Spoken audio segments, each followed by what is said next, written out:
guys, today I am bare skinned again so that we can test the Revlon Nearly Naked Foundation. I know that there are a ton of reviews online about this already, but I figured that I really wanted to try it, so I figured I would pick it up and give it a whirl.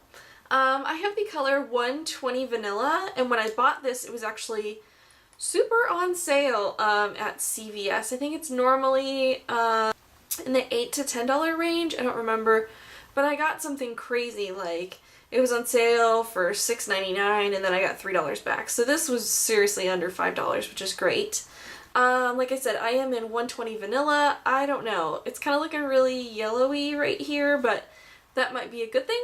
I have pinky undertones in my skin, so maybe that'll neutralize it out. I will be applying it as I usually do with a beauty blender. That's how I usually apply other foundations. I haven't tried this one. You can see, well, I don't know if you can see, it is still sealed shut. Alright, so let's do a little dab of this here so we can see the texture or consistency. I feel like it's not running as much as I thought it would. Typically what I do is I dump it onto the beauty blender, which is probably not the best method of application, but hey, that's just what I do.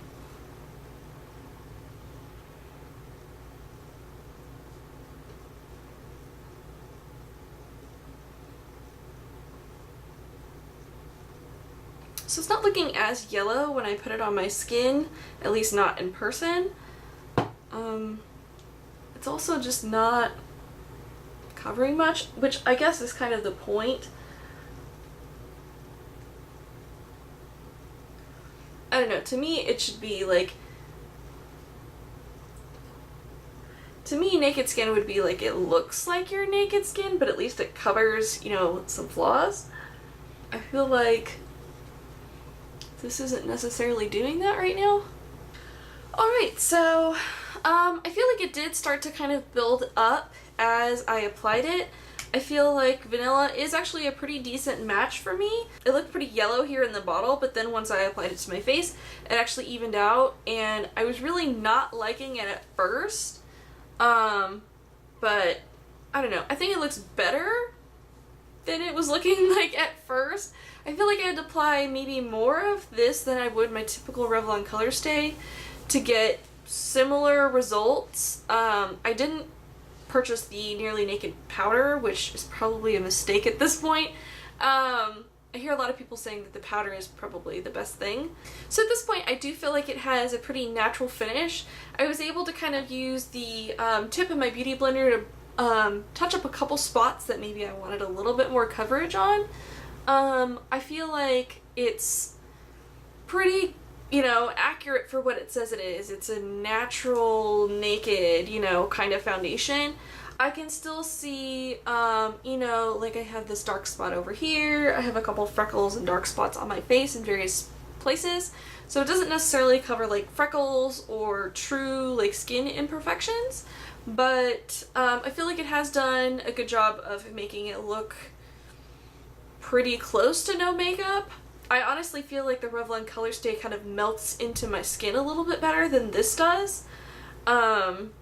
But I feel like it does have, in fact, a natural finish on it, which is great. So I would say that this is probably the, like, satin finish. It's not matte, it's not glowy, it's that sort of in between. It is 1:29 right now. I know I'm kind of getting a late start of the day here, but, yeah. So we'll check in later and see how this wears. Hi guys, I am checking in on my Revlon Nearly Naked Foundation. This is in vanilla. I have had it on for a little bit now. It is 6:22. I do feel like I'm starting to look extra dewy in some areas that I didn't look earlier today. My T-zone in particular is actually starting to look a little dewy. I mean, I could use, let me use an oil blotting sheet here. After, this has been on me like 5 hours now, so after 5 hours it's not looking nearly as dewy as the L'Oreal Magic Lumi was. At 4 hours I really had to use an oil blotting sheet of some sort. So I'm just going to take an oil blotting sheet and kind of touch up those areas. If I had purchased, I look crazy. If I had purchased the powder that went with this, this would probably be the time at which I would, you know, just do a little dusting of powder. Alright, so there is, you can see I've got, that's gross, sorry. Alright, so now you can see that I've gotten most of the oil cleaned up there. I feel like it's pretty much got the same appearance that it did earlier. We're doing good. I don't feel like the coverage has really broken down. I still feel like it really does have a pretty natural appearance, and even if I hadn't used a blotting sheet on those areas, it would still look really natural because that's kind of what happens to your skin as the day goes on. It gets a little more dewy more towards the end of the day. That's just the natural progression of skin, so I would say it's holding true to its, you know, its name. It's still looking very natural, naked skin, but better. I'm actually pretty impressed with it. I was kind of feeling a little doubtish at the beginning, but it's doing better than I thought it would. So I will check back a little bit later and let you all know how I'm doing with my foundation. So I'll see you in a little bit.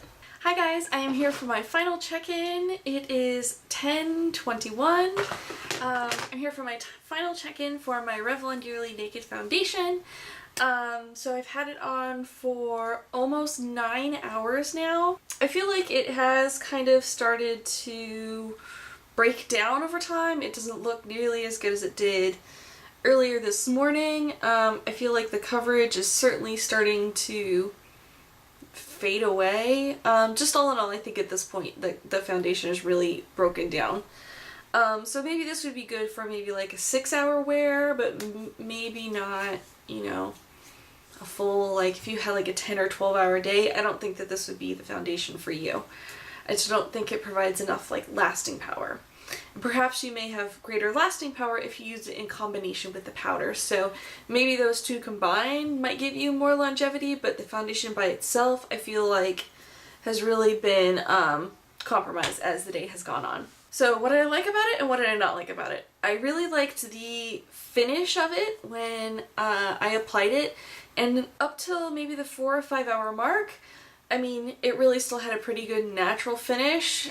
Since then it's really started to decline in coverage, which I don't like. It was semi-buildable, which I liked when I was putting it on.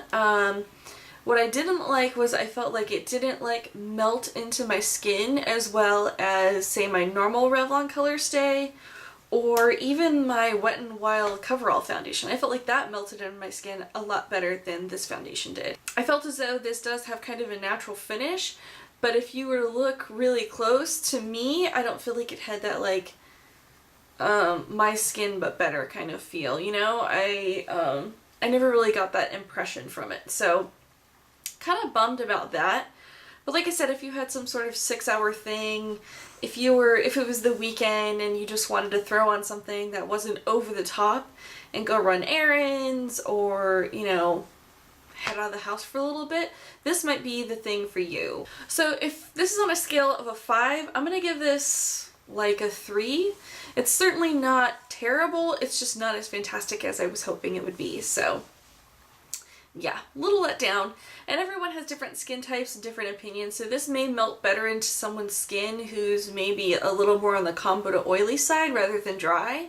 So maybe that's just my skin, but that's how it applied for me. So thank you guys so much for watching. I hope you guys are having a beautiful week. Let me know your thoughts down below on the Revlon Nearly Naked. This kind of makes me afraid to want to invest in the Urban Decay Naked Skin Foundation, which I was semi-considering, but this makes me afraid to, since it didn't turn out as well as I'd hoped. So let me know your thoughts on that down below, if you've tested the two or you love one or the other. So once again, I hope you guys are having a beautiful week, and I will see you in my next video. Bye!